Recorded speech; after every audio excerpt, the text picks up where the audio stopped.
Bon, mais bonsoir. Bienvenue à notre séance ordinaire du 6 mai 2019. Madame Moisan, est-ce que vous pouvez lire l'ordre du jour, s'il vous plaît? Oui, avec plaisir. Alors, la séance vient d'être ouverte par Madame Deslauriers. Au point 2, on a l'adoption de l'ordre du jour. Point 3, l'adoption du procès-verbal de la séance ordinaire tenue le 1er avril 2019. Au point 4, le rapport des inspecteurs en bâtiment de la MRC. Au point 5, le rapport des membres du conseil et de la mairesse. Au point 6, le dépôt du rapport financier pour l'exercice se terminant le 31 décembre 2018. Au point 7, une résolution pour la nomination des auditeurs pour l'année 2019. Point 8, une résolution pour un mandat à une chargée de projet pour les travaux municipaux 2019. Point 9, résolution de mandat hydrogéologue pour le puits du 70-14 chemin Royal. Au point 10, un mandat pour un service d'ingénierie pour l'ancrage pour la sculpture au quai. Au point 11, mandat pour les nouvelles lettres patentes et nouveaux règlements généraux du Club nautique Île de Bacchus. Point 12, une résolution pour l'achat d'îlots, recyclage et ordures. Au point 13, une résolution pour l'adoption du schéma de couverture de risque en sécurité incendie. Au point 14, les comptes à payer. Les points 15, correspondance. Point 16, période de questions. Et la clôture de la séance au point numéro 17. Je propose l'adoption. Merci, M. Godbout. Pour l'adoption du procès-verbal de la séance tenue le 1er avril 2019. Quelqu'un pour proposer Oui, je propose l'approbation. Merci. Mme Derulle. Le rapport des inspecteurs en bâtiment de la MRC. Alors, au mois d'avril, 10 permis ont été émis pour la somme de 464 500 $. On serait rendu, Mme Deslauriers, au rapport des membres du conseil. Alors, Mme Derulle. Oui, bonsoir tout le monde. Alors, pour moi, ce mois-ci, j'ai eu une rencontre le 12 avril avec la coordinatrice communautaire et la directrice générale pour préparer la fête des bénévoles et la fête nationale. Et puis, le 4 mai, j'ai participé au méga recyclage juste en donnant mes anciennes des affaires qui pouvaient être recyclées. Je voulais en profiter pour féliciter Nicolas Giffard, c'était son dossier. Et puis les nombreux bénévoles de Saint-Laurent là, qui étaient présents là, dans la salle. Le 5 mai, il y a eu la fête des bénévoles. Alors, je voulais souligner qu'on est chanceux à Saint-Laurent. On a 10% de la population qui est bénévole. Donc, merci à tous les bénévoles. On a fait une fête hier, le 5 mai, pour les remercier. Il y avait 80 participants présents. Ils ont été invités à la cabane à sucre. C'est une nouvelle formule. Je pense que ça a été apprécié. Merci aussi aux nombreux commanditaires qui ont donné des prix de présence. Et puis, merci à Brigitte Lemelin, notre coordonnatrice communautaire, qui a organisé la journée. Et encore merci à tous les bénévoles là, qui font de Saint-Laurent un village où il fait bon vivre. Alors, dans les activités à venir, le 8 juin, c'est la fête des voisins.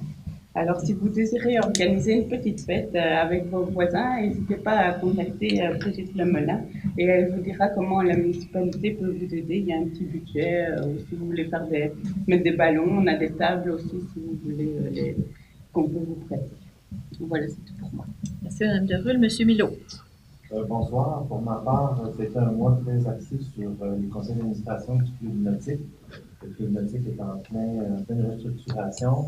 Alors, beaucoup de réunions pour faire avancer rondement le dossier. Il y a une assemblée générale le 11 mai prochain. Donc, en cette réunion-là, on s'est réunis le 4 avril. On s'est réunis le 23 avril et le 2 mai aussi. J'ai aussi une rencontre avec un citoyen, Mme la mairesse, Mme la directrice générale, pour le dossier du presbytère, donc avancer le début d'appel d'offres. Et pour terminer, on a eu une réunion le 25 avril, une réunion spéciale avec mes collègues conseillers pour traiter de la résolution notre projection de risque pour le chargé de projet. Merci, M. Milot. M. Girard. Bonjour à tous. Le 17 avril, j'étais présent au conseil d'administration du journal Autour de l'île. Le 24 avril, j'ai eu la rencontre par rapport au méga-recyclage. Je peux rajouter un peu ce que je disais tantôt, le méga-recyclage, ça commence à être de plus en plus passant. L'année passée, si je ne me trompe pas, il y avait 300 quelques véhicules qui étaient passés. Cette année, le décompte a été de 420 véhicules passés, donc le monde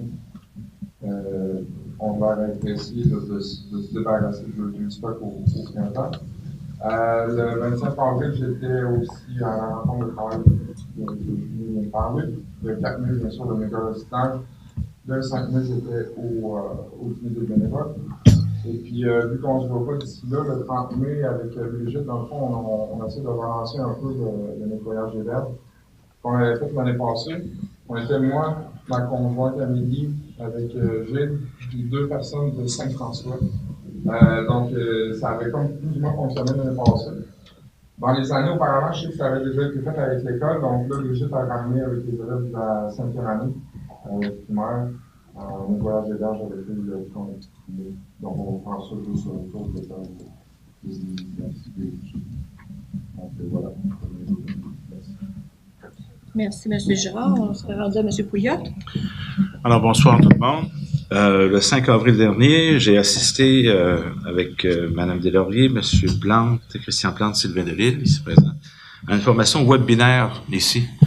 C'est le ministère de la Sécurité publique qui ont produit des capsules web qui donnent de l'information sur les différentes problématiques qui peuvent arriver en sécurité. Le 17 avril, j'ai rencontré avec Mme Deslauriers, Mme Moisan, les responsables de la fabrique, afin de voir le projet d'une toilette proche, attenant à la sacristie. On a pensé au tout début que ce serait possible à l'intérieur, mais après avoir fait la visite, c'est à 2 jours après le drame de Notre-Dame, mettons que les gens de la fabrique avaient une certaine sensibilité sur les possibles feux ou bris qui pourraient arriver à l'intérieur de la sacristie. Mais là, ils ont quand même été ouverts à faire quelque chose qui serait du côté ouest de la sacristie, au sud, quelque chose environ d'une grandeur de 8 par 10 environ. On a fait des démarches au niveau de faire un croquis, puis on attend les nouvelles de ça. Mais non, c'est sûr que les gens de la fabrique vont se pencher sur... Mais ça va être un assez long processus.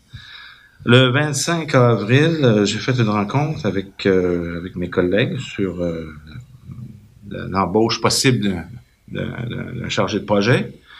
Puis j'ai également assisté hier au dîner des bénévoles. Alors je dois féliciter Mme Moisan, mais aussi Mme Lemelin qui a fait vraiment une animation tout à fait remarquable.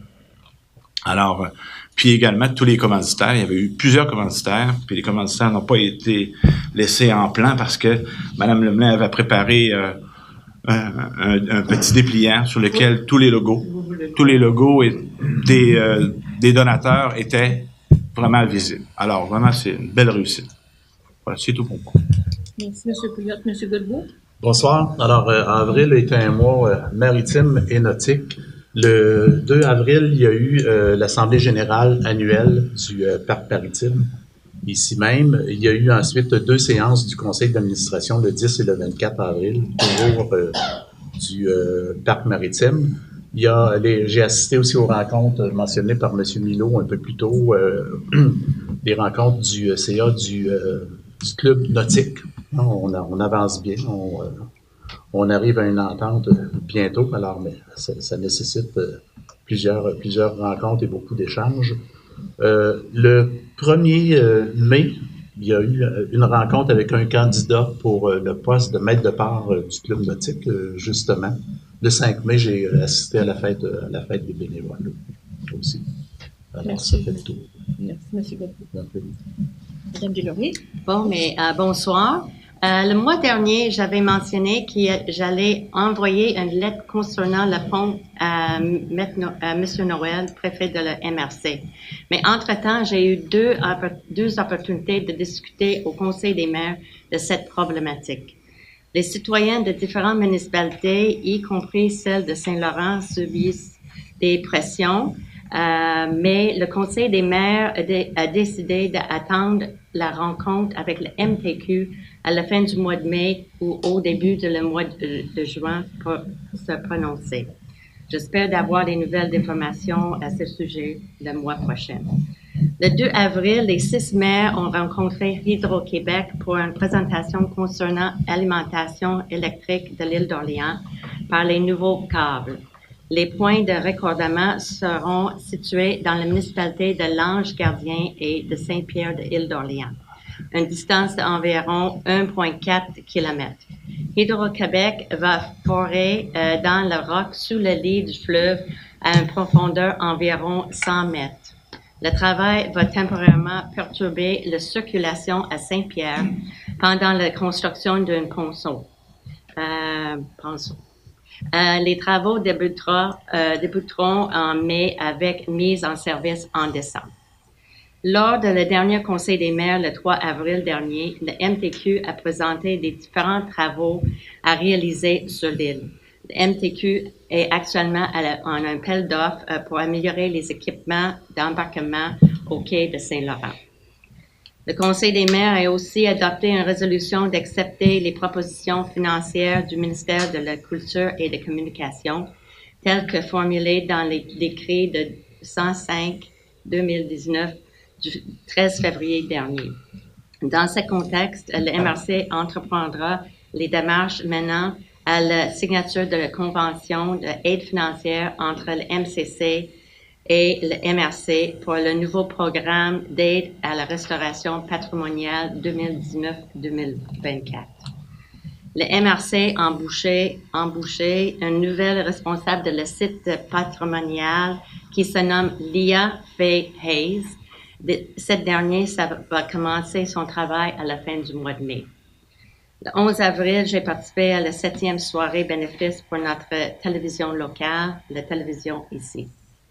Le 16 avril, j'ai assisté aussi à un café-causerie offert par la ABO pour les aidants naturels. Ces ateliers sont offerts une fois par mois. Pour plus d'informations, vous pouvez contacter la ABO. Je ne vais pas nommer les autres choses que j'avais participé parce que les autres ont déjà nommé ça. Le 25 avril, Mme Moisan et moi-même avons rencontré des comptables de Mallette pour le rapport financier municipal de 2018. Et le 28 avril, j'ai visité l'exposition de cette infirmière de Saint-Laurent. La bibliothèque a commencé ses célébrations de 4e anniversaire. Nous vous invitons à venir voir les tableaux les beaux dessins des enfants. La prochaine conférencier de la bibliothèque sera Madame Sylvie Laberge et sa présentation est intitulée « L'autonomie alimentaire ou presque sans potager ». L'activité aura lieu mercredi le 8 mai à compter de 19h ici à la salle communautaire de Saint-Laurent. L'activité est gratuite et tous sont bienvenus. Durant le dernier mois, j'ai également assisté aux réunions de l'ECA de le Club nautique de Île-de-Bacchus. Les administrateurs de la classe A nommés par la municipalité et les administrateurs de classe B nommés par les membres du club en sont arrivés à une entente finale. Le AGA des membres de la Marina est prévu pour le 11 mai. J'ai finalement assisté hier à la fête des bénévoles qui a été un grand succès grâce à Brigitte, notre coordinatrice, ainsi de notre conseillère Joëlle Desroules. Félicitations. Ça termine le rapport de mes activités pour le dernier mois. Merci. Parfait. Alors, on est rendu au dépôt du rapport financier pour l'exercice se terminant le 31 décembre 2018. Ce rapport-là, c'est audité par la Société de comptables professionnels Mallette. Vous avez à l'endos de l'ordre du jour un petit peu l'analyse des écarts versus le budget original dans la première partie. Donc, et donc les écarts, comme je disais, par rapport au budget original. Du côté des revenus de fonctionnement, bien, il y a un écart favorable. Là, on a réalisé plus de taxes pour 66 178. Ça, c'est dû au fait que toujours au courant de l'année, il y a des révisions qui sont faites par les évaluateurs. Il y a des maisons qui sont vendues, qui sont réévaluées. Ça génère aussi des nouveaux comptes de taxes. Donc, on a eu des nouveaux revenus dans le courant de l'année de 66 178. Un petit paiement de tenant lieu de taxes, ça, c'est des retours qu'on reçoit du gouvernement, une petite différence d'environ 500 $ qu'on n'a pas, qui ne se sont pas matérialisés. Du côté des transferts, vous voyez un négatif de 247 000, mais ça, c'est reporté. De toute façon, ce sont des écritures que les comptables font par rapport aux transferts qu'on reçoit du MAMO, entre autres, pour nos égouts. Alors, c'est vraiment ça, c'est pas une perte en réalité, ça a été reporté à d'autres endroits dans nos états financiers. Du côté des services rendus, ça aussi, voyez-vous, c'est une question d'écriture. On mentionnait 83 000 et on en a 212 000. Entre autres, de ce côté-là, les services incendies qui ont coûté un petit peu moins cher. Il y a eu le montant qu'on a eu de 46 000 de construction Polaris au printemps dernier. Et également, nous, on refacture le MTQ pour les travaux d'assainissement des eaux usées, là, même si ça s'est terminé, les travaux à proprement dit en 2017, ben nous autres, on avait encore des factures à payer et de ce fait même des montants à facturer au ministère des Transports. Parce que le projet des eaux usées, on avait 3 sources différentes de financement, comme je l'ai déjà expliqué. On a le ministère des Affaires municipales avec le projet qui s'appelle PIQM. Donc, ça, c'est la partie qui est remboursée à 82% environ.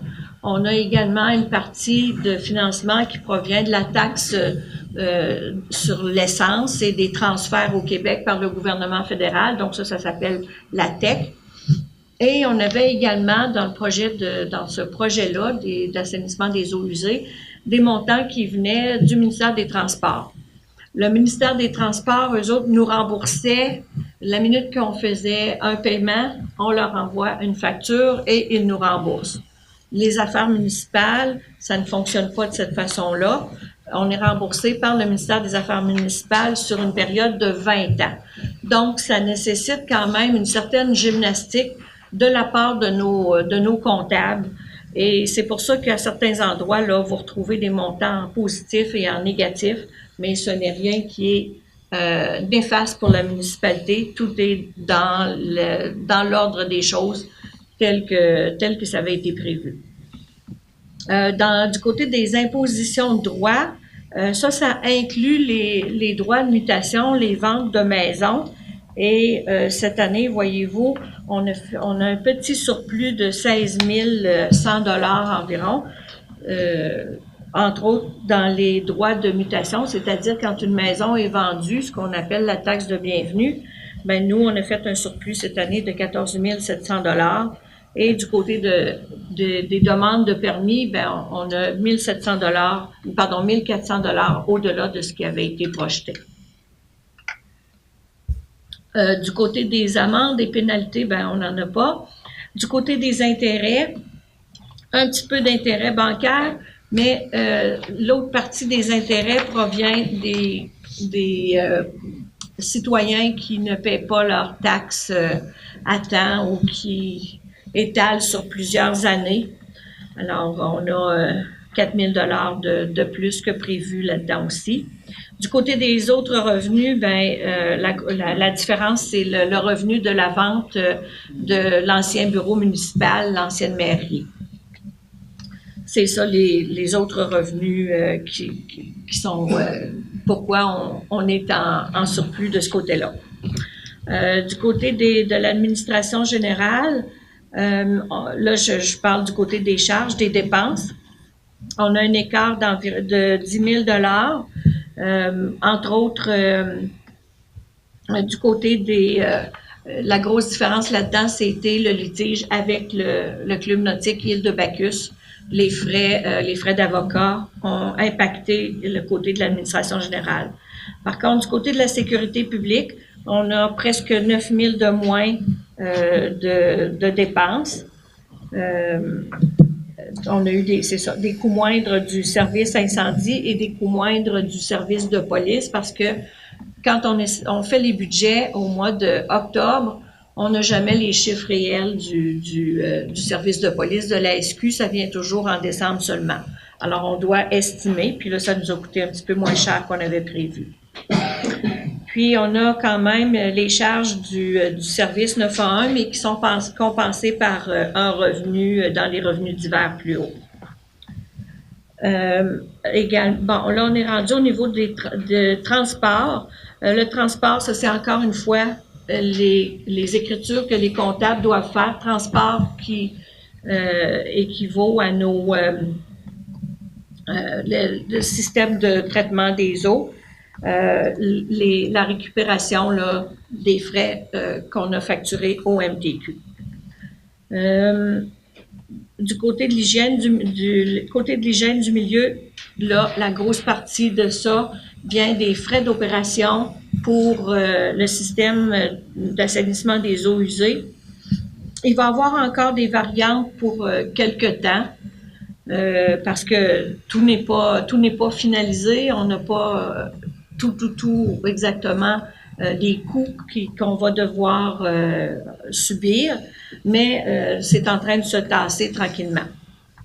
Donc, du côté de l'hygiène de milieu, ça nous a coûté 30 000 $ de moins cher qu'on avait estimé. Entre autres, du côté des assurances, ça a coûté un petit peu moins cher et du côté de l'entretien du système. C'est sûr, on est dans les premières années, ça fait que les frais sont pas trop élevés en ce moment. Du côté d'aménagement et de l'urbanisme, on avait estimé 34 900 $. De ce côté-là, c'est pour la révision de des règlements. Ça, c'est au niveau de la MRC. Ça fait partie de la quote-part qu'on verse à la MRC. Puis, il y a des frais qui n'ont pas été réalisés, des dépenses qui n'ont pas été réalisées. Donc, on n'a pas eu à rembourser au complet à la MRC. Loisirs et culture, c'est la même chose. Ça nous a coûté un petit peu moins cher qu'escompté du côté de loisirs et culture. La grosse partie de ça, c'est au niveau du presbytère. Ça a coûté un petit peu moins cher en entretien pour l'instant. Le système de chauffage a coûté moins cher qu'on le pensait également. Frais de financement, ben là, il y en a plus. C'est que le ministère des Affaires municipales, c'est quand même des choses qui sont assez longues avant qu'on puisse récupérer les sous, mais c'est des comptes à recevoir. Du côté des amortissements, des immobilisations, ça c'est quelque chose qui est normal qu'on retrouve à chaque année. C'est l'application des normes comptables canadiennes pour le secteur public, donc pour le secteur des municipalités. Et puis ça c'est déduit ça s'appelle la conciliation à des fins fiscales. Ce montant-là de 370 600 se retrouve à la première ligne en bas aux immobilisations.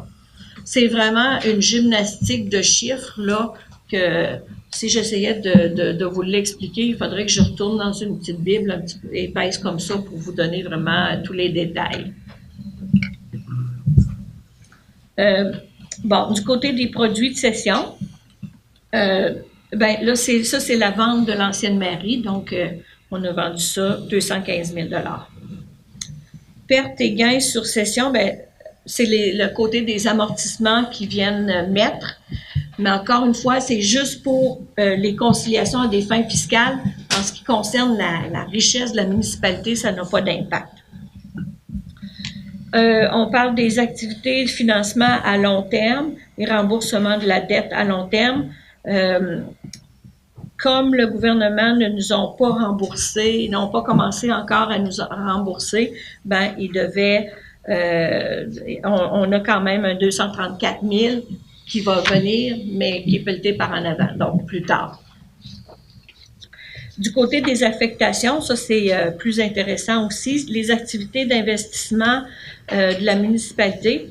Alors, la grosse différence, pourquoi il y a eu plus d'investissement, c'est du côté de l'aménagement du presbytère. On a donné un contrat pour le programme fonctionnel et technique de 11 600 $ qui a été réalisé par la firme ABCP.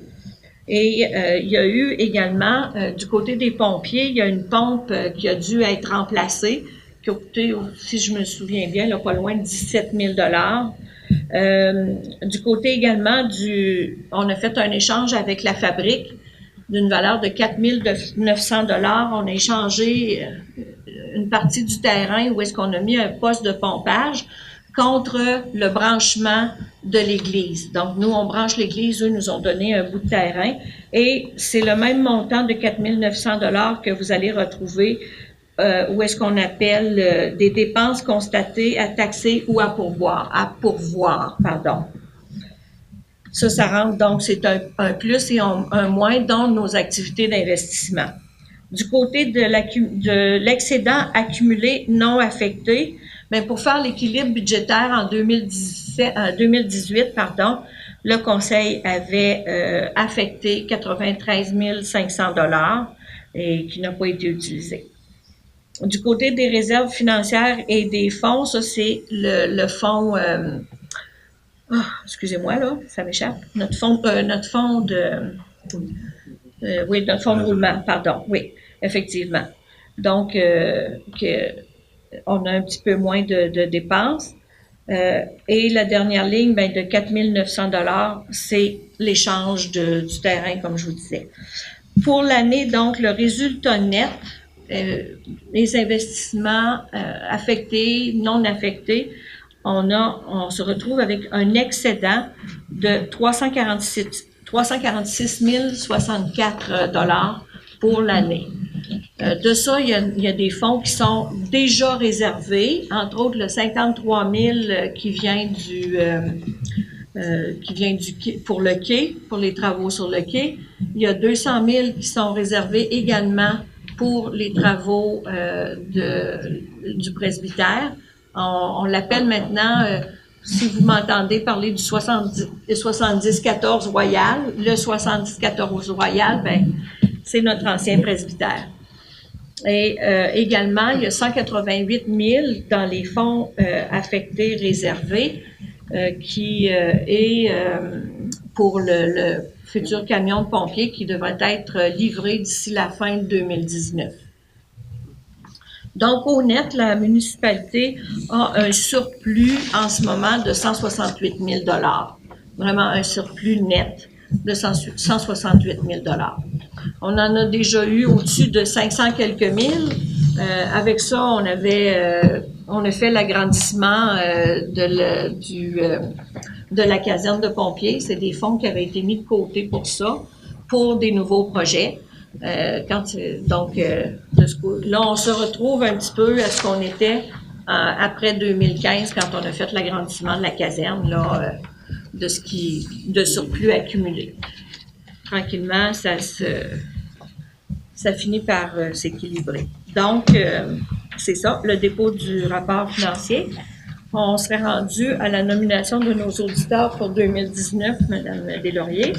Alors, ça prend quelqu'un pour proposer de renommer de nouveau la société comptable Mallette comme auditeur pour l'année financière 2000. Je propose. Merci. Mandat pour chargé de projet pour les travaux municipaux. Alors, je vais vous lire la résolution.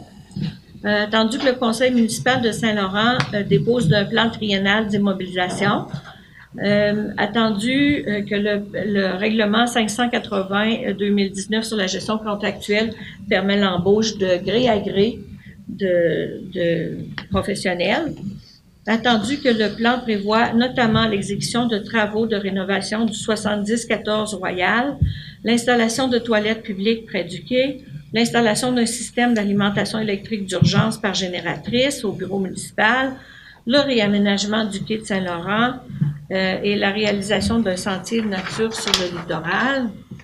Attendu que ces projets sont en route depuis plus d'un an et ne progressent pas selon l'échéancier escompté par le conseil municipal et selon les attentes des citoyens. Attendu que le conseil municipal souhaite intensifier la préparation de ces projets, garantir leur réalisation dans les délais acceptables. Attendu que, compte tenu de son importante charge de travail découlant des activités courantes de la municipalité, la directrice générale ne peut disposer du temps nécessaire pour assurer la conduite de tous ces dossiers à un rythme accéléré. Donc, il va être proposé qu'un contrat de gré à gré soit octroyé à Mme Chantal Gingras à titre de chargée de projet. Le conseil municipal fixe des objectifs précis en matière de budget, d'échéancier, de résultats et de cibles à atteindre. Donc, elle devra tenir régulièrement, informer la directrice générale et de ses démarches et effectuer une présentation mensuelle de son avancement au conseil municipal ou plus fréquemment au besoin. Elle collaborera avec la directrice générale et les employés de la municipalité et le conseil municipal lui fournira les moyens nécessaires pour lui permettre de mener à bien les projets qui lui auront été confiés, le tout pour une somme maximale de 10 000 $ avant taxe en honoraires professionnels qui seront à raison de 115 $ de l'heure, tel qu'il apparaît dans son offre de service du 29 avril dernier. Et les deniers proviendront de la TEC 2019-23 ou, à défaut, des fonds généraux de la municipalité. Quelqu'un pour proposer? Je propose. Merci, M. Godbout. Le point 9, un mandat en hydrogéologie pour le puits du 7014 Royal. Alors, attendu que des travaux ont déjà été réalisés par Aquifer pour le puits au Chalet des Loisirs et que cette firme possède déjà une connaissance de l'environnement de la municipalité, attendu que les travaux de rénovation du 7014 ont été décrétés et que l'étude hydrogéologique du puits s'avère nécessaire et obligatoire, attendu que cette étude fait partie du plan triennal des immobilisations 2019-20, T1, attendu que les délais de plusieurs mois pour l'obtention des certificats d'autorisation du ministère de l'Environnement, de la lutte contre les changements climatiques et du ministère de la Culture. Alors, le tout est d'entériner le contrat à Aquifer selon leur offre de service portant numéro 18486 du 9 avril et donc pour la somme de 11 625 $ et dont les deniers proviennent de la TEC 2014-2018. Quelqu'un pour proposer? Je propose. Merci. L'autre point, c'est le mandat en ingénierie pour l'ancrage de la sculpture au quai. Alors, attendu la bourse accordée à M. Guy Bell par le Conseil des arts des lettres en 2018 dans le cadre du partenariat territorial création, production et rayonnement. Attendu que la municipalité avait promis de contribuer la somme de 2 500 $ en biens ou en services.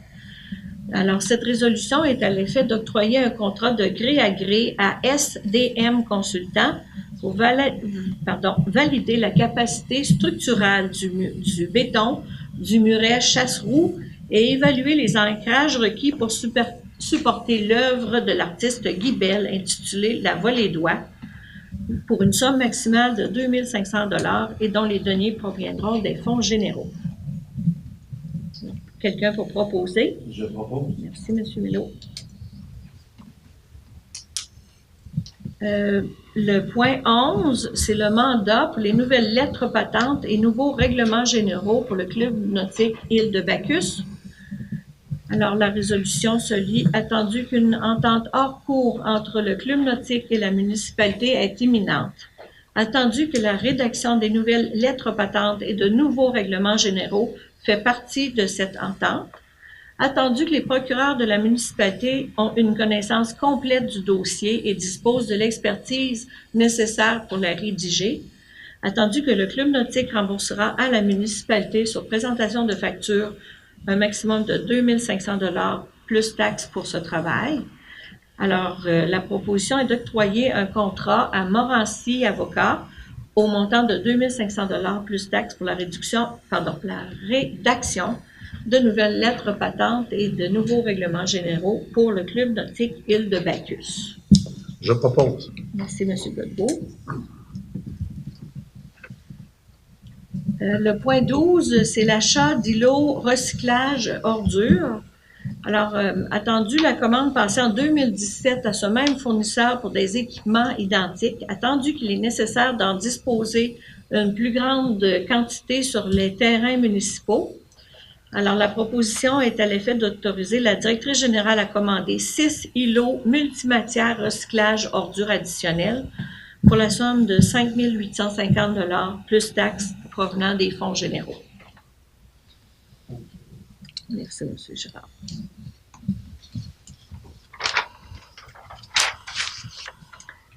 Au point 13, c'est l'adoption du schéma de couverture de risque en sécurité incendie.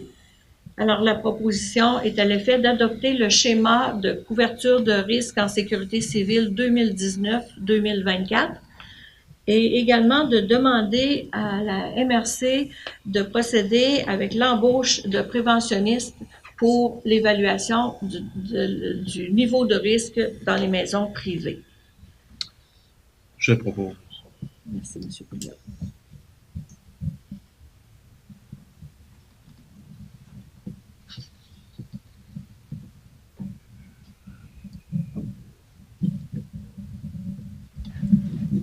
Du côté des comptes à payer, alors pour le mois d'avril, les comptes à payer ainsi que les salaires totalisaient la somme de 115 984 $ et 27 sous. Je ne vais pas quelqu'un proposer, s'il vous plaît. Je propose. Merci.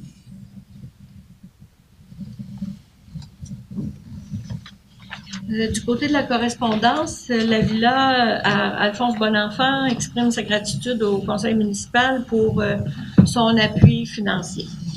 Alors, ça, c'est le seul document officiel qu'on a reçu ces jours-ci. On serait rendu, Mme Deslauriers, à la période de questions. Bon. Est-ce que vous avez des questions? À vous le micro.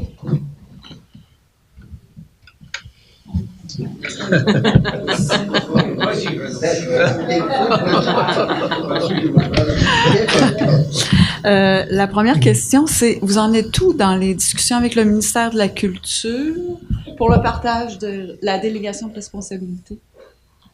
On n'a pas de nouvelles. Ça veut dire qu'il n'y a pas eu de rencontre ou Pour la délégation de responsabilité? La résolution parce du que mois vous passé. avez fait une résolution. On avait fait une résolution. Oui, c'est ça. Mais sauf que on n'a pas de nouvelles à ce niveau-là. Ça veut dire qu'il n'y a eu aucune rencontre avec le ministère? Non, pas encore. OK. Du côté de la MRC non plus? Non. OK. Pas, non. L'autre question, vous avez donné un mandat à Chantal Gingras là, pour différents travaux. Ça concerne quoi ou juste concernant le presbytère de façon plus précise? Qu'est-ce qu'elle va avoir à faire? Ben, qu'est-ce qu'elle va faire? Elle va évaluer le vrai budget parce qu'on avait un budget dans le PFT. Oh, le PFT. Mais on va réévaluer le budget pour que c'est plus concret pour pas perdre, pour dépenser pas d'argent pour rien.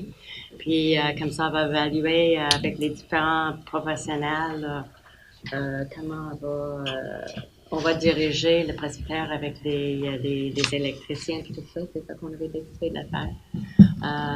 Comme ça, là, pour mettre le projet en fonction pour cette année, pour cette longue année.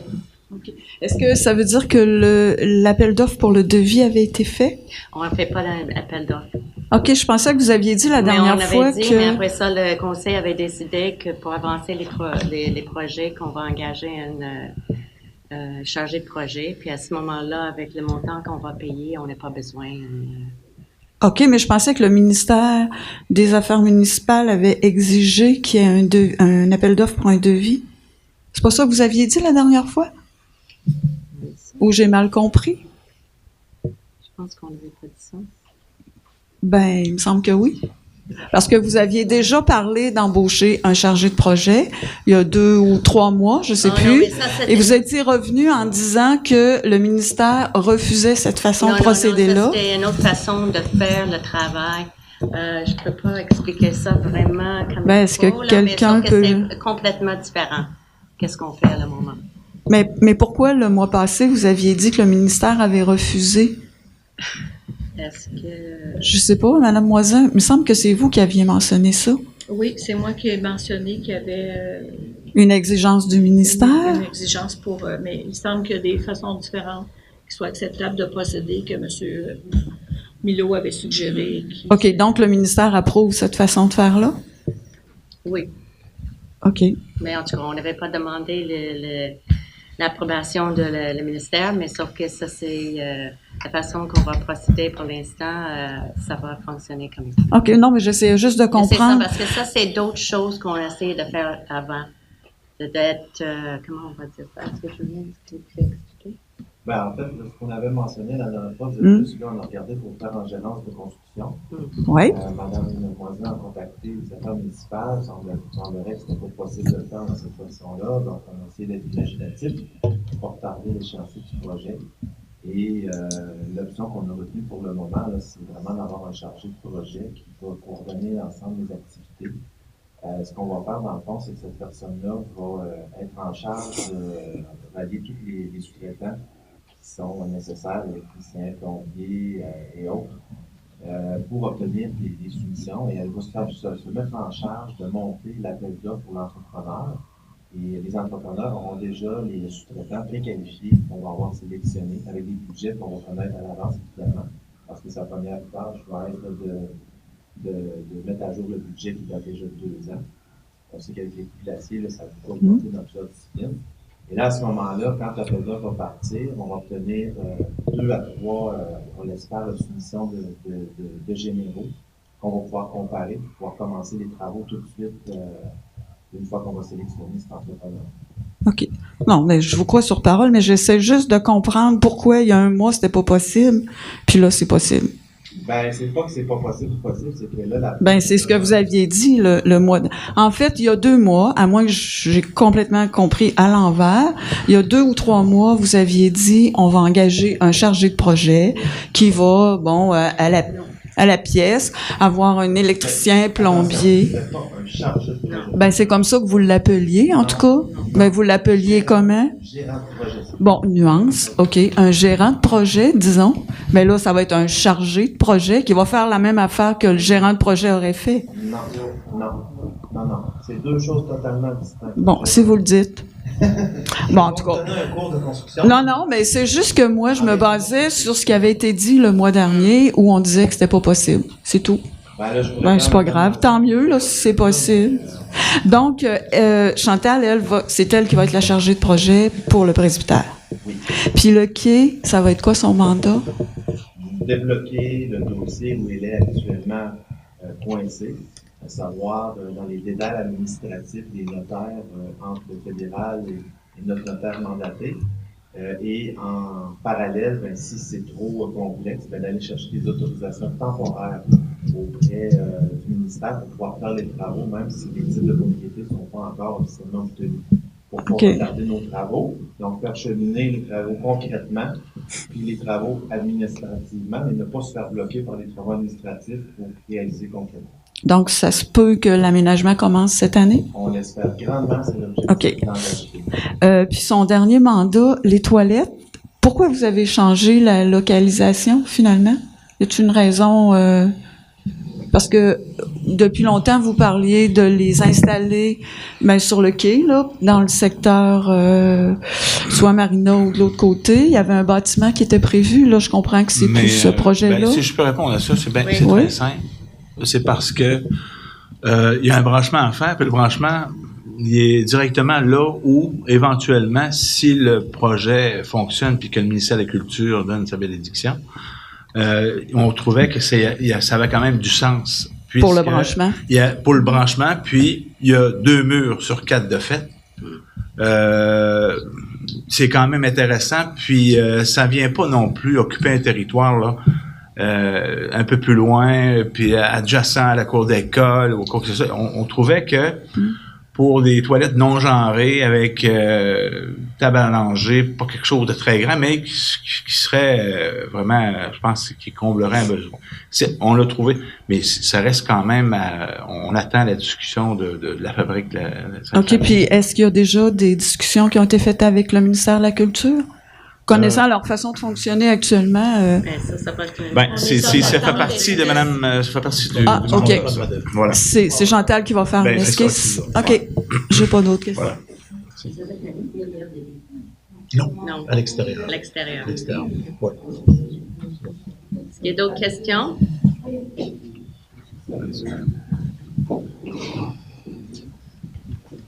Bonsoir. Bonsoir, madame. Je suis Catherine Aymon. C'est la première fois que je viens au conseil municipal. Bienvenue. En fait, je suis utilisatrice du pont de l'île d'Orléans, comme vous tous, probablement 2 fois par jour. Et là, c'est rendu que je suis excessivement stressée. J'ai tenté de mettre la main sur le plan d'urgence ou plan de sauvegarde d'évacuation de l'île d'Orléans. Je ne l'ai pas. Malgré les citations de Mme Cormier récemment, quand ils ont fermé le pont pendant 1 heure, qui décrète que le plan d'urgence prend place après 4 heures de fermeture du pont de l'île, je suis pas capable de le trouver. La MRC n'est pas capable de me le fournir, donc je me tourne vers vous pour savoir où est-il et si on peut le lire. Excellente question, madame. Parce que dans les faits, il y a une croyance populaire qui dit que le traversier nous attend quand le pont va tomber, mais dans les faits, c'est pas vrai. Non, On va avoir la foi. Je vais laisser madame la mairesse répondre parce que c'est vraiment une question qui touche la MRC. Plus que oui, je sais, puis c'est ça. J'ai essayé d'obtenir les documents auprès de la MRC, mais c'est pas disponible. Puis quand on consulte leur site Internet, la mesure d'urgence la plus récente date de 2012. C'est ça. Comme ça, là, on travaille dessus. Là, comme ça, j'avais mentionné ça à la MRC plusieurs fois, qu'il faut qu'on commence à dire aux citoyennes. La chose, c'est que chaque citoyenne est obligée ou tenue d'être autonome pendant 72 heures. Ça, ça va. Je parle de l'après 72 heures. Comme ça, là, il y a une mesure d'urgence pour le quai. Après 72 heures, mais sauf que c'est pas tout le monde qui va être capable de partir puis tout ça. Là. Comme ça, je sais que c'est les affaires que vous voulez savoir. Moi, je veux que le MRC donne cette information-là. Comme ça, je travaille. Parce que ce ne sont que des paroles, puis sauf mon respect, ce sont des paroles qu'on reçoit d'une madame, j'ai oublié le nom, j'ai nommé tantôt. Cormier, merci. Oui, c'est des choses qu'on lit dans les écrits de Radio-Canada, la presse et compagnie, mais dans les faits... c'est ça. Comme ça, là, c'est ça. Comme ça, je mentionne quasiment chaque conseil des maires quand il faut qu'on informe les citoyennes. Comme ça, je vais pousser un peu plus fort parce que je sais que c'est important que... Est-ce que je peux présumer que l'exercice Gilligan n'a pas vu le jour à terme puisqu'il devait découler le plan d'urgence? Comme ça, ils ont déjà eu une Gilligan en quelle année? En 2015, le Gilligan. De ça, le plan des mesures d'urgence a été effectué. Il y a une section qui relève de la MRC parce que s'il y a un sinistre qui touche le pont, c'est ça, ça relève de la MRC. Cette section-là existe, mais elle n'a pas été publiée encore pour les citoyens. Mais elle existe bel et bien. Ils sont prêts, avec la sécurité publique, à déployer aux besoins. Parce qu'en fait, c'est ça. Je cherche l'information écrite. Il n'est pas écrit, pas disponible encore, mais il n'est pas écrit sur le site Internet, il n'est pas placé sur le site Internet, mais il est rédigé, il y a un cahier, puis c'est ça. Ils sont censés, c'est la compagnie Prudent. Vous savez, on entend M. Dancause parler, Daniel Dancause, dans le cas des inondations en ce moment, là. C'est sa compagnie qui a eu le mandat de rédiger le plan des mesures d'urgence. Mais est-ce que je me fie sur vous pour pousser le dossier? Mais c'est ça. Je fais mon possible, là, mais chaque mois, je parle du pont. Parce qu'on peut pas se baser sur quelque chose qui est verbal. Oui, c'est ça. Non, il faut que, je pense que les citoyens sont au courant de la situation puis qu'est-ce qu'il faut faire dans ces circonstances-là. Ouais. Merci. Il y a des niveaux de priorité qui sont établis, qui va sortir en premier. Oui, je sais, mais ça reste que c'est de la théorie. C'est ça. En fait, c'est des rumeurs de corridor parce que ne l'ayant pas vu, moi aussi, je sais qu'on dit que c'est les aînés, les étudiants de cycle supérieur, ainsi que, je sais pas c'est quoi, les autres qui ont des malaises. C'est quand même assez spécial, j'aimerais ça. Oui, mais comme ça c'est précis, là, la façon que tout le monde va sortir. Ouais. Mais il faut que tout le monde est autonome pour 72 heures. Assurément. En fait, c'est que je crains fortement que ça dure plus que 72 heures. Ouais, puis quand le pont a fermé pendant l'hiver, pendant la tempête, on a dépassé le 4 heures. Par ma connaissance, le plan de mesure d'urgence n'a pas été enclenché. Puis selon la théorie, c'était 4 heures. Oui, le plan des mesures d'urgence a effectivement été enclenché. Et l'ambulance a été apportée à Saint-Pierre, tel que le décrit le plan de mesure d'urgence? Non, de ce côté-là, il n'y a pas eu de mesure l'ambulance n'est pas traversée. La SQ a également mentionné que ça avait été une faille de ce côté-là, mais je le sais parce que j'ai été impliquée dans la conférence téléphonique là, qui a eu lieu lorsque ça a été déclenché. Tous les directeurs généraux des municipalités ont été appelés. Puis, ce que je peux vous dire aussi, c'est que là, il y a le système telmatique qui a été mis en place. Il y a eu le test le 1er mars.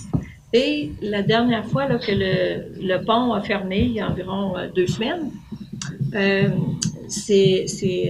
lorsqu'on a été avisé, on a informé par telmatique de la fermeture du pont.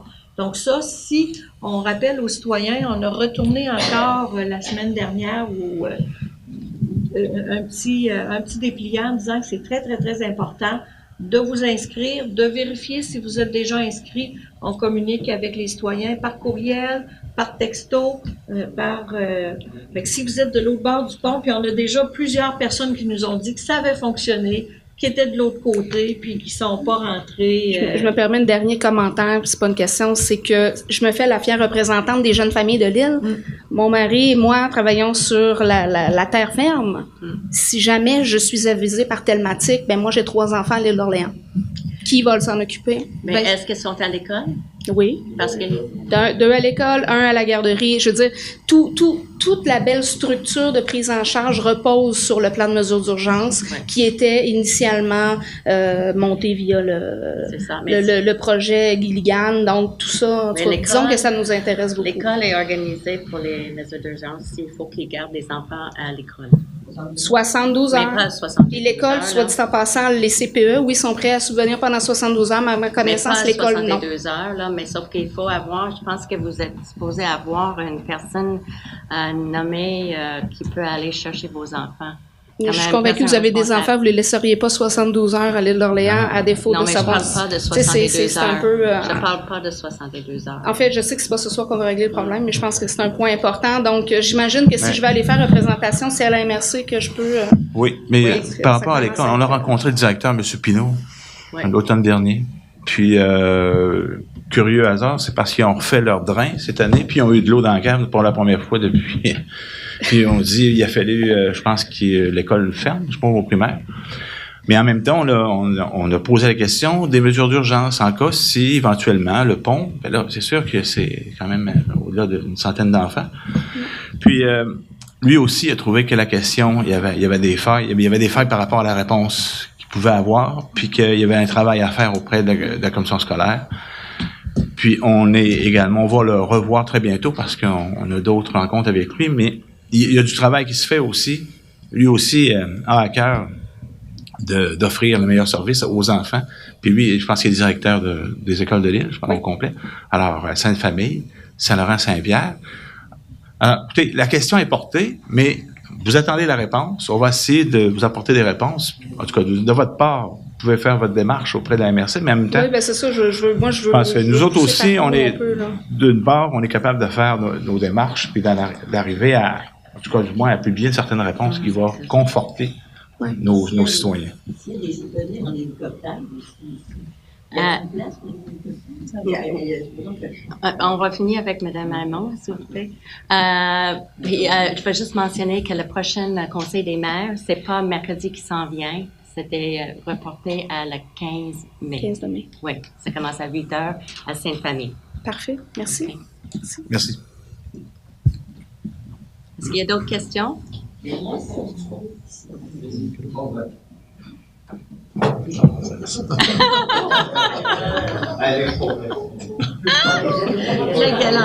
galanterie. Est-ce que peut-être 2 fois par année, est-ce que le pont, vous le mettez en marche puis il baisse au cas que il arrive quelque chose, pour voir si tout marche bien, là, ben. Ça serait beau, ça se fait. Mais on est des... comment on dit ça, là? Non, mais mettre en marche comme si... On a oui, des pratiques... vous avez des pratiques. Oui, c'est ça. Comme ça, c'est 2 fois par année, je pense. Une fois, cette année, on a eu une pratique, mais à chaque année également, en hiver, il y a le ravitaillement pour l'île aux grues qui se fait. Alors, ils viennent travailler ici pour s'assurer justement que tout fonctionne. Ils viennent déglacer. Bon. On a l'équipement pour Il y a un autre, maintenant. ils peuvent venir par hélicoptère. Supposons là, que les ambulances peuvent pas venir, n'importe quoi. Il peut y avoir des hélicoptères. Il y a une place ici où un hélicoptère pourrait atterrir. Le stationnement à l'église. C'est le quai. C'est le quai, sur le stationnement à l'église. Le stationnement à l'église. Alors, il y a toujours, tu sais, les médecins peuvent arriver avec un hélicoptère, puis tout le monde tombera pas malade parce que le pont est fermé, là. Moi, j'ai jamais été malade en 30 ans encore. On a aussi une liste. On a également une liste des ressources là, qu'on a montée puis qui est revisée de façon régulière. Une liste des personnes, de personnes, d'équipements qu'on met à jour tout le temps là, en cas de mesure d'urgence au cas où on aurait besoin. Mais aussi, ou d'autres citoyens qui auraient besoin d'aide. Il doit y avoir quand même des médecins ici dans toute l'île. Là, médecins, infirmières. Qui arrivent sur un site. Puis, on a ces listes-là. On ne tombera pas tous malades la même journée. Oui.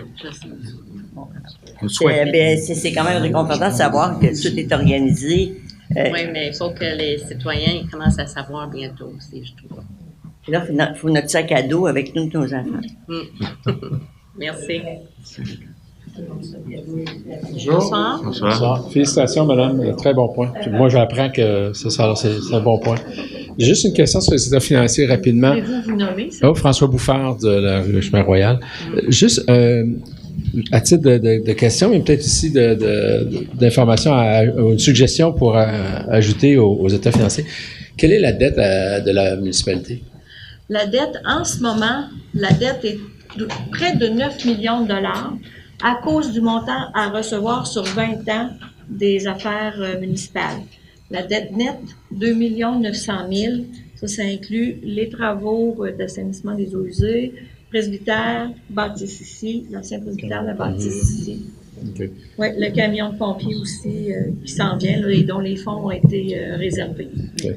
Alors, juste à titre de suggestion, il me semble que ça serait bien de l'indiquer pour nous, là, savoir quelle est la dette à long terme, puis aussi peut-être par capita, qu'est-ce que ça représente. Donc, ça nous donne quand même une idée, on est en bonne santé ou pas, parce que juste des chiffres comme ça, c'est excellent, c'est bien administré, mais juste savoir aussi en plus là, si c'est possible d'ajuster ça. Pas de problème. J'aurais juste une autre question, mais qui n'est pas du tout par rapport à ça. De savoir comment on fait pour, dans le souci d'embellissement de Saint-Laurent, sur le chemin Royal, il y avait un entrepôt, un bâtiment qui louait des vélos, et c'est en décrépitude depuis plusieurs années. Et je ne sais pas quel souci vous avez ou quels moyens vous avez, vous, du conseil, pour améliorer la situation. Nous avons passé un règlement l'année dernière. C'est très descriptif de qu'est-ce que vous pouvez avoir, qu'est-ce que vous ne pouvez pas avoir. Mais il me semble que ces personnes-là sont en train Ils ont entrepris une demande pour une démarche pour la démolition. Puis, ça ne se démolit pas? Bien, ils sont en attente d'autorisation. Mais est-ce qu'ils n'ont pas une obligation quand même de maintenir l'endroit un peu plus beau que c'est là? Parce que sans avoir parce que ça peut attendre 20 ans pour démolir, c'est comme la grange à l'entrée de l'île, là. Alors pas que la municipalité de Saint-Laurent soit aussi prise avec des trucs comme ça. C'est pourquoi, là, on avait passé un règlement, je ne sais pas le nom du règlement, mais en tout cas, là, c'est très, c'est pas du général, là, c'est très, très, très précis, puis ça va très loin. Mais ça veut dire quoi? À cause de ces endroits-là. Mais ces personnes-là sont demandées de me lire, mais je pense qu'elles sont avec la MCC, là. Oui. Pas? C'est ça, c'est là que ça bloque. Non, mais madame, vous ne comprenez pas ce que je veux dire, là. Non, d'accord, non. Les gens ont demandé soit d'améliorer, soit de démolir. On sait que ça prend du temps. Est-ce qu'il n'y a pas quand même, entre-temps, une responsabilité, un devoir pour chacun de des propriétaires d'édifices, de bâtiments, de l'entretenir puis de le mettre beau? Mais dans le règlement, c'est là aussi. Là, Qu'est-ce qui est là dans le règlement? Mais c'est large, comme ça, on peut vous l'envoyer, le règlement. Vous allez voir que c'est très spécifique dans tous les domaines. Tout le monde est supposé garder la propriété en bonne forme. OK, bon. Alors, par rapport à ce que vous venez de dire, tout le monde est supposé mettre la propriété en bonne forme. Ce bâtiment-là, aujourd'hui, quand on le regarde, est-ce qu'il est en bonne forme? Est-ce qu'il fait honneur à la ville? Non, soyons honnêtes entre nous, là. Non, mais c'est pourquoi on avait... Bon, alors qu'est-ce qu'on peut faire pour que ça soit plus beau? Ce bâtiment-là? Yeah. Mais c'est parce qu'eux, ils vont défaire le bâtiment. Yeah, when? Quand il y a le OK de la MCC. Non, mais écoutez, c'est... Mais c'est parce qu'ils ne peuvent pas faire sans autorisation. Est-ce qu'ils peuvent faire du ménage? Est-ce qu'ils peuvent nettoyer? Est-ce qu'ils peuvent peinturer? Est-ce que la municipalité, si moi, chez moi, je ne pompe pas mon gazon, je ramasse pas mes vidanges, je fais rien, est-ce que vous allez me laisser faire? Nous, on donne des avertissements à les propriétaires pour couper le foin, puis des affaires comme ça, mais pourquoi on demande quelqu'un de peinturer pendant qu'ils sont en train de démolir? Parce que c'est laid, madame. C'est pas beau pour la municipalité. Je sais, c'est pourquoi on a passé le règlement. Mais il va arriver quoi avec ce bâtiment-là? Qu'est-ce qu'on pourrait passer, nous? On passe là tous les jours. Puis vous êtes la mairesse de la ville, vous avez une certaine fierté. Quand vous passez devant ce bâtiment-là, qu'est-ce que vous dites? Ah ben dans 2 semaines, 1 mois, 10 mois, 10 ans que ça va améliorer? Ben, en tout cas, on espère que ça va être réglé bientôt. Comme? Mais d'ici l'été? C'est laid. Non, mais vous, les conseillers, là, qu'est-ce que vous en pensez? C'est sûr. Ben oui, effectivement. Puis on accepte ça. Ben, on l'accepte pas, mais sauf qu'on sait qu'il y a un processus d'enclencher, mais là, Mais non, il n'y a pas un processus d'enclencher. Je pense que vous ne comprenez pas. Oui. On peut demander à la MCC de faire ses travaux, mais entre-temps, tu as une obligation de garder ça propre et beau. Oui. C'est là qu'il faut intervenir. C'est sûr qu'il faut... Mais on a une autre maison ici au bord du oui, fleuve, là, qui exact. Comme ça, lui, il a demandé son permis pour de défaire Démolition. aussi, là, démolition. Puis pendant ce temps-là, on laisse ça comme c'est laid. Mais en tout cas, c'était laissé pendant plusieurs années. C'est pourquoi on a changé le règlement. Comme ça, là, c'est ça.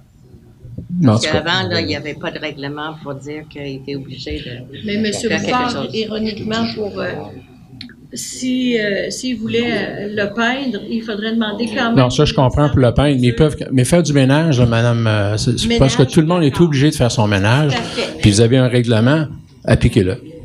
Moi, c'est mon point de vue, là, parce que c'est pas vraiment beau pour notre ville. Non, c'est vrai, vous avez raison. Merci. Est-ce qu'il y a d'autres questions? Monsieur Goulet. Bonsoir. Bonsoir. Monsieur Mario Goulet. Une question, bien content de voir qu'il va y avoir un chargé de projet, mais est-ce que vous pouvez nous en dire un peu plus, cette personne-là, son expérience, que l'Équal est à son compte? Qu'est-ce qu'elle a déjà réalisé? Madame Gingras. Madame Gingras est une architecte résidente de Saint-Laurent, nouvellement résidente à Saint-Laurent. Elle était résidente de Sainte-Famille auparavant. C'est une architecte senior en patrimonial qui travaille régulièrement avec le MCC. Donc, c'est évidemment un des éléments qui a pesé beaucoup dans le poids de son choix. Elle travaille à son compte, donc elle est autonome. C'est pas une grosse boîte. Pour nous, c'est une valeur ajoutée d'avoir un intervenant direct, unique, qui est sur place aussi et qui, bon, comme je le disais au niveau patrimonial, c'est un élément très important parce que le presbytère, c'est un élément qui joue beaucoup dans ce volet-là. Donc, on l'a approché pour voir son intérêt, puis on a présenté les différents mandats qui ont été mentionnés dans la résolution. Et elle avait un grand enthousiasme, oui, évidemment professionnel, mais aussi du point de vue citoyen, hein, d'embellir son propre village. Donc, c'est beaucoup les éléments qui ont milité en sa faveur. On y va avec un mandat de maximum de 10 000 $ pour faire la première partie. Donc, je vais y aller, je pense à Capella. Donc, on y va avec un premier mandat de 10 000 pour s'assurer qu'on a des livrables concrets. On réévaluera par la suite si on continue ou pas. On a des objectifs ambitieux, un échéancier serré, des réunions mensuelles qui seront à tout le moins mensuelles, ça peut être plus fréquent. Des comptes à rendre aux conseils qui devront être présentés sur où sont rendus chacun des dossiers et s'il y a des points d'achoppement aussi pour que le conseil prenne action. Merci. D'autres questions?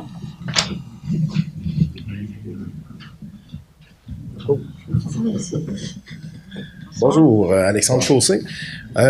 Au courant de l'hiver, il y a eu un sondage de fait auprès des utilisateurs du camp Saint-François concernant le transport, à savoir si on est intéressé à ce qu'il y ait un point de chute où on irait porter les enfants tous au même endroit, ils prendraient l'autobus, puis se rendraient au camp, puis on retournerait les chercher au même point le soir. Le processus démocratique a fait en sorte que ça n'a pas été accepté. Mais le point qu'on avait soulevé, en fait, au moment du sondage, c'est que nous, on trouvait ça intéressant, non pas tant pour la durée du transport, parce que c'était le but premier de cette chose-là. En fait, nous, ce qu'on trouvait intéressant, c'était le côté sécuritaire, parce qu'on a un méchant problème, c'est que les enfants, quand ils reviennent en autobus, les gens, ils arrêtent pas. Quand l'autobus arrête, fait aller ses clignotants, ouvre ses stops, les gens en voiture passent sur le stop d'autobus. On a souvent soulevé le problème auprès de la Sûreté du Québec, qui n'a pas fait grand-chose de concret à ma connaissance. Le camp Saint-François est très sensible à cette problématique-là, mais ça ne relève pas d'eux autres. Fait que, est-ce que la municipalité, étant donné que c'est vous qui nous fournissez gracieusement ce transport-là pour amener les enfants au camp, y a-t-il quelque chose, peut-être, une pression que vous pourriez faire auprès de la SQ ou je sais pas pour on peut parler avec la SQ parce qu'on avait déjà mentionné, parce qu'il n'y a pas juste les autobus du camp. C'est le problème, c'est les autobus scolaires aussi. Ben, c'est ça. Je sais que le problème est à grandeur de l'île, puis que c'est pendant toute l'année scolaire aussi. Ouais. Nous, les enfants prennent pas l'autobus pour aller à l'école. Le problème est spécifique au niveau du camp Saint-François, puis c'est parce qu'on l'avait soulevé au moment où cette solution-là avait été proposée. Malheureusement, ça n'a pas passé, mais... Mais est-ce que c'est vraiment fréquent ou c'est de temps en temps? C'est très fréquent. C'est assez fréquent pour que moi, le soir, quand mon boss me demande si je peux rester un peu plus tard, j'ai dit, regarde, à 5 heures, il faut que je sois là parce que les enfants débarquent de l'autobus, puis c'est pas... Il y a une fois, j'étais pas là pour aller les accueillir à l'autobus. Mon fils a débarqué, puis c'est quelqu'un qui a dit d'arrêter parce qu'il y a un véhicule en arrière de l'autobus qui était écœuré de suivre l'autobus, qui a décidé qu'il dépassait au moment où mes enfants débarquaient. OK. Comme ça, là, honnêtement, une chance que je n'étais pas là, parce que ça n'aurait pas été beau, là, mais c'est comme ça fréquemment, puis à chaque soir, je vais les attendre, puis j'en vois à peu près 1 ou 2 fois par semaine qui n'arrêtent pas sur le stop d'autobus. Mais en fait, qu'est-ce que c'était dit avec l'école, que les parents sont supposés être là pour accueillir leurs enfants chaque jour? Alors, excusez-moi, là, je comprends qu'on est supposé être là, je m'en occupe de mes enfants, là, mais on est supposé avoir confiance au jugement du monde qui sont sur la route pour que quand un autobus arrête, les véhicules arrêtent. Puis si on soulève cette problématique-là auprès de la SQ, c'est leur job de faire quelque chose. Puis s'ils font rien, moi, je m'en remets à ma municipalité en espérant qu'ils sont capables de faire pression à la SQ, dire faites votre job, là, c'est des enfants. Il fait déjà des suivis des autobus scolaires. Déjà. Comme ça, là, il est dans les constants chaque fois. Comme ça, cette année, je peux demander de suivre les autobus du camp, c'est surtout le soir. Ben oui, parce que le matin, c'est sûr que quand on va porter les enfants, on attend l'autobus avec les enfants, l'autobus arrête, puis c'est moins dangereux aussi parce que le soir, quand ils embarquent dans l'autobus, ils n'ont pas à traverser la rue pour embarquer dans l'autobus. C'est quand ils reviennent le soir, là, ils passent en avant de l'autobus, puis il faut qu'ils traversent la rue là, pour s'en venir. Fait que si l'autre s'en vient et il décide qu'il n'arrête pas, là, puis c'est 80, là. Non, je sais. Puis je sais qu'un autre règlement, ou pas un règlement, mais les enfants sont supposés regarder. Ben, pour l'école, je sais pas. Écoutez, le conducteur dans l'autobus, pour les écoles, l'écolier, là, pour les enfants qui quittent l'école, sont supposés regarder le conducteur avant qu'il traverse la rue. Puis le conducteur est supposé donner le OK pour traverser. C'est pas normal qu'une voiture dépasse. Le conducteur, s'il est capable, il note ça, puis il est supposé reporter ça. Comme ça, il y a un processus qui est déjà en marche. Mais si c'est vraiment problématique avec le camp d'été, on va mentionner ça. Je rencontre le sergent Picard vendredi, je peux mentionner ça, qu'il faut suivre les autobus qui arrivent du camp de jour de Saint-François cet été, qui est une problématique. Je peux ajouter là, ce que vous m'avez dit. Là, oui. Ça arrive 2 à 3 fois par semaine. Oui, mais ça, c'est pas normal. 2 à 3 fois à vie qu'on voit ça. Oui, deuxième non. chose, j'ai moi-même appelé la SQ, j'ai moi-même été au camp. Oui. La SQ nous dit, prenez-les en photo. Oui, c'est ça. Sorry, mais à l'âge qu'ils ont, je regarde mes enfants, je prends pas les photos des choses. Mais c'est faut que la SQ arrête de Puis quand vous allez sur les réseaux sociaux, là, vous le voyez, là, que tout le monde à l'île, à grandeur de l'île, vit cette problématique-là. Tout le monde se plaint, mais j'ai jamais entendu dire que qui que ce soit avait reçu un contrat d'infraction, un constat, d'infraction, pour avoir omis de s'arrêter à un arrêt obligatoire sur un autobus. Là. C'est comme si la SQ entendait notre chiolage, mais ça s'arrête là. Non, ça sérieux, puis ils sont déjà suivis des autobus scolaires. Il faut qu'ils fassent plus que les suivre, parce que les suivre, il faut pas... Madame Moisin? Les suivre, moi, je vais refaire la vue. On a un parrain, chaque municipalité a un parrain de la sécurité publique. Avant les fêtes, là, je sais pas du tout, depuis cet hiver, notre parrain a pris la retraite, puis sauf que l'automne dernier, ils ont fait à quelques reprises ils sont montés à bord des autobus scolaires et ils se sont installés, les policiers, dans l'autobus scolaire. Et eux ont émis des constats d'infraction à des citoyens qui ont dépassé alors qu'eux étaient assis là. Donc ça, je peux vous le dire, ça a été fait l'automne passé. Garantie, je sais que ça a été fait. J'ai pas de rapport pour ce printemps, mais sans doute qu'ils le font encore parce que c'est ce qu'ils m'avaient dit qu'ils faisaient. Donc, je vais vérifier avec le sergent cet vendredi quand parce que ce que le camp a fait pour nous aider, nous, dans ça, c'est qu'à cette heure, ils mettent un moniteur dans l'autobus, puis là, le moniteur débarque avec les enfants, mais ça reste que, oui, c'est plus sécuritaire pour nos enfants, mais ça règle pas le problème du fait que le monde sont supposés arrêter, puis ils le font pas, là. C'est ça. Non. Comme ça. Dans l'autobus, au lieu que le radar les réponses qu'il y a pas de maison, ce qu'il y a rien. Soit il y a l'autobus à la place, là, ils sont capables de se faire avec Google.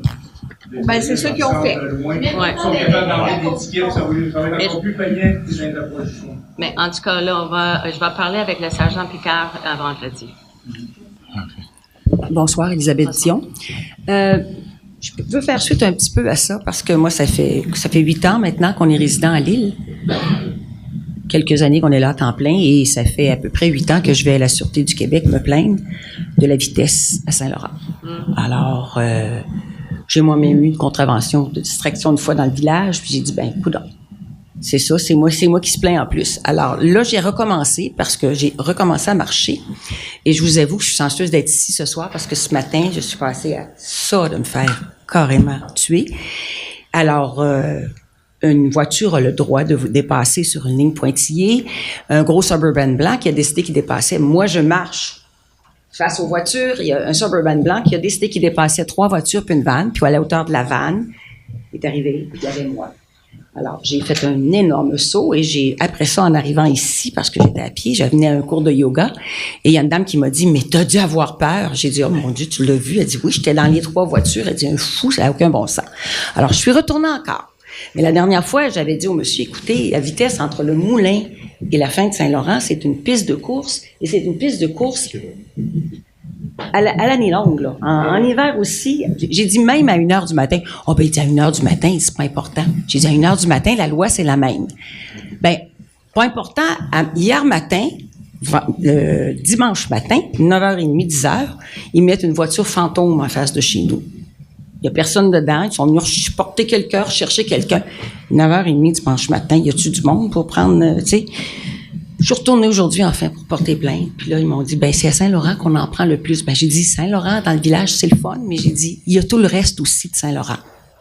L'autre fois, je prends un livre avec quelqu'un et je trouvais que la personne allait vite. Alors, je dis à la personne, il me semble que tu vas un peu vite. Elle me dit, Ouais, c'est un petit peu vite. Mais j'ai dit, tu te fais jamais prendre?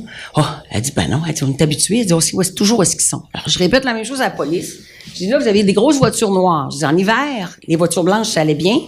En été, les grosses voitures noires, j'ai dit, pouvez-vous vous cacher? On vous voit un kilomètre. En tout cas, je leur ai dit, je leur ai redit, je leur ai dit, prenez mon driveway, prenez mon stationnement, prenez ce que vous voulez, venez chez nous, je m'en fous ce que le monde va dire puis vont penser. Ça n'a pas de bon sens. Je vois Michael ici, là, qui commence à avoir des enfants, qui reste presque en face de chez moi, puis je me dis, à un moment donné, là, il ne saura plus quoi faire avec ses enfants, il va avoir peur lui aussi. Marcher est devenu, c'est impossible. C'est mon sport, c'est la seule chose que je peux faire. Marcher sur le bord de la route, sur le pavement, c'est l'accotement, c'est devenu presque impossible, c'est dangereux. Mais ça n'a pas de bon sens, la vitesse. C'est pas vrai. C'est pas du 80. Il y a du monde qui rentre de travailler ce matin, là, à 8h20, 8h25. Le monde, ils finissent de travailler de nuit, là. Est-ce que la municipalité peut faire quelque chose pour ça? C'est ça ma question. Mais c'est parce que c'est une rue provinciale, là, comme ça, c'est... Ouais. Mais c'est la sûreté qui donne le service. Et si vous allez les rencontrer, c'est parce qu'il y a un lien entre la sûreté et la municipalité. Ça, c'est une de nos priorités de la municipalité, la vitesse dans le village. Comme ça, quand je rencontre le sergent Picard, je vais parler avec cette problème. Mais le village, c'est quoi? C'est où le trottoir commence puis où le trottoir finit? Non, c'est tout le long, là. La municipalité. Vraiment, là, moi, ça fait... Et je vais retourner, je vous le dis... Là, c'est parce que des fois, j'arrive, la porte est fermée. Les autres, à 4 heures, c'est fini. Ça fait que je parle jamais à la même personne. Là, il m'a dit, revenez les heures de bureau. En tout cas, oui, c'est ça. Je vais parler à Sergent Picard vendredi. Je peux vous dire, Madame Dion, que la problématique est partout dans le village. Que même dans le secteur villageois, c'est trop rapide. Ça dépasse les lignes d'eau. On a travaillé sur une signalisation plus accrue dans le village, mais également, c'est vrai quand on appelle ça dans les bouts de village, dans le bas puis dans le haut, la problématique est... Moi, ce que j'entends de vous, c'est que, vous aimeriez qu'on vous appuie dans votre démarche auprès de la SQ, mais on va refaire, on va les rappeler, puis on va leur dire que les citoyens aimeraient qu'il y ait une meilleure surveillance, puis en dehors des dimanches matins après la messe, quand le monde, ou bien dans des secteurs où il y a très peu de gens. Mais c'est ça que j'entends de vous, puis mais vous n'êtes pas la seule, vous savez, parce qu'il y a des gens qui viennent, puis de nos amis, puis dans dehors, puis on prend des marques des fois dans le village, puis mais là, même moi, je me suis donné comme mandat cette année. Ils sont surpris de voir comment les gens, de manière cavalière, passent dans le village. Alors, N'oubliez pas mettre 50, parce qu'il y a beaucoup de petites paroisses.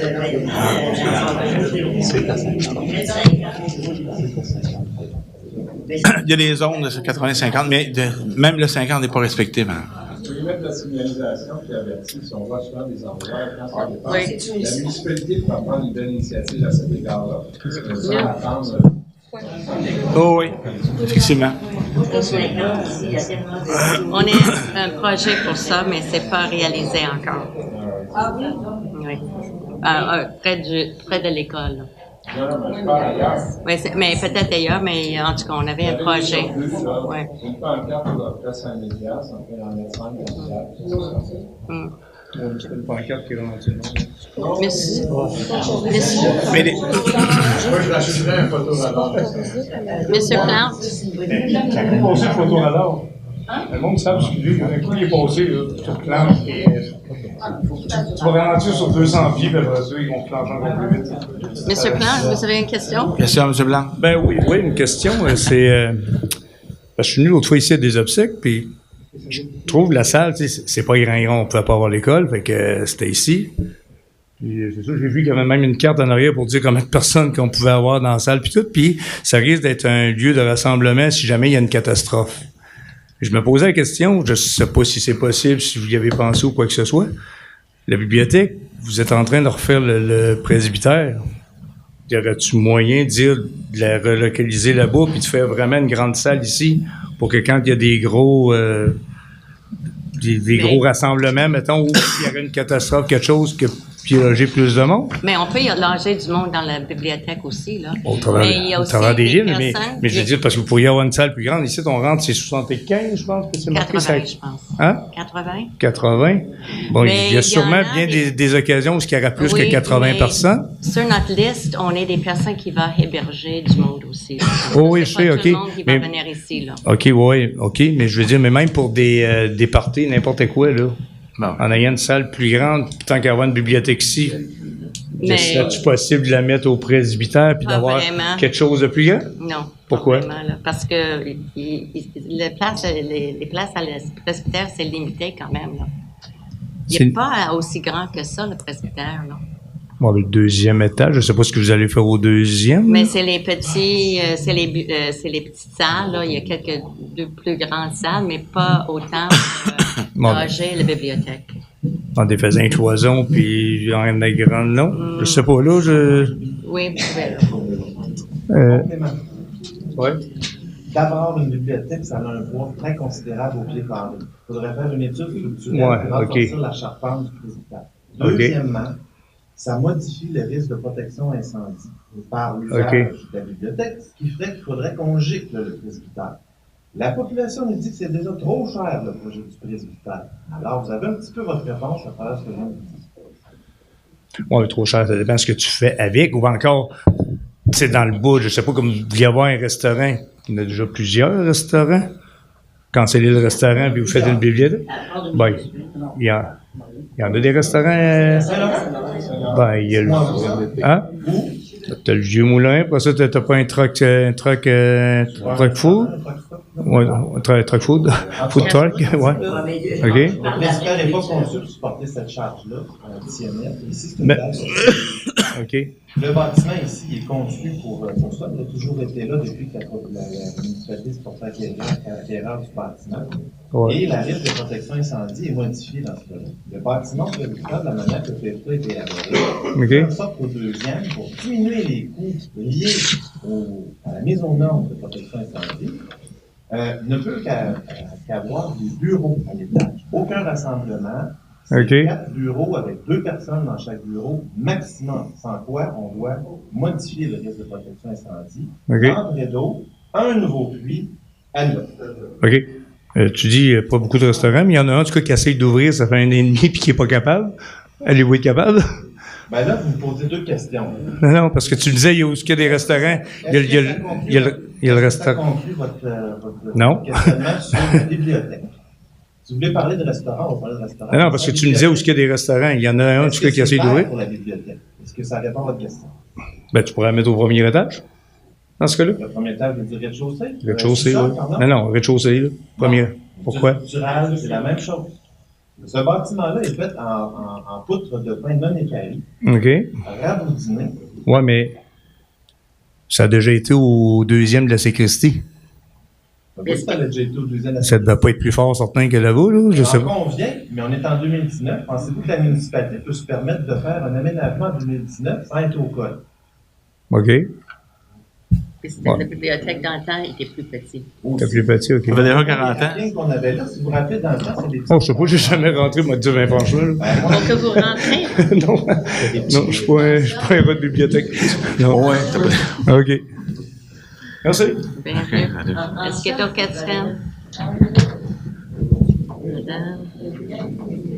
En somme, en haut du presbytère, là, il y a des bureaux, on peut dire, pour 2 personnes. Ça va être des professionnels qui vont peut-être louer des bureaux. Des organismes municipaux. Ouais. La corderie, le parc maritime. J'en oublie, là. Ça va être des organismes municipaux, peut-être des fermières. Ils ont déjà leur bureau, mais je ne sais pas. En tout cas, pour des organismes municipaux, principalement. Mais vous ne n'ouvriez pas un bureau si quelqu'un professionnel. 50% à du commercial dans un bâtiment public. Et actuellement, le programme fonctionnel et technique prévoit que ce soit le rez-de-chaussée. Donc, l'endroit qui est le plus attrayant pour avoir le maximum de chances d'avoir un locataire à ce niveau-là, pour avoir un petit revenu. Mais le restaurant, il n'y en aura pas dans le... Oui, si quelqu'un veut bien... louer l'espace.